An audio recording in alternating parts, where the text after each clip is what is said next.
социальной сети появилась информация о найденном теле еще одного малыша. По последним данным, малыша звали Фархат, и проживал он в поселке Астана города Турфан.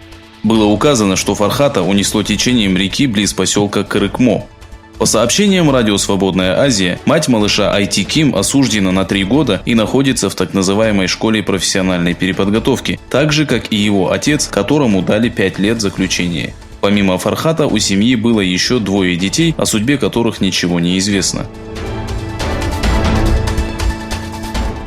Ангела Меркель, находящаяся в Пекине с официальным визитом, встретилась со своим китайским коллегой Ли Кечианом.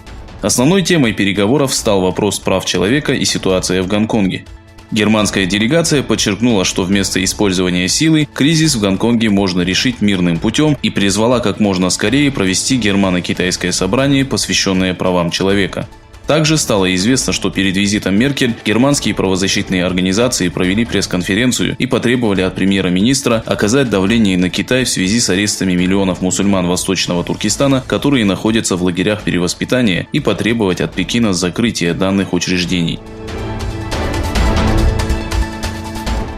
Уйгурская диаспора и жители Лос-Анджелеса провели протест против беззакония китайских властей в Восточном Туркестане. Акцию поддержала Всемирная организация евреев и Исламский совет США. В протестах против законопроекта об экстрадиции виновных в Китае, длящихся в течение 5 месяцев, приняли участие и школьники. Некоторые школьники, окружившие школьное здание, пели патриотические песни. После того, как протестующие провели митинг у консульства США с призывом поддержать их, управление Гонконга потребовало от властей иностранных государств не вмешиваться во внутренние вопросы особого административного района Китая.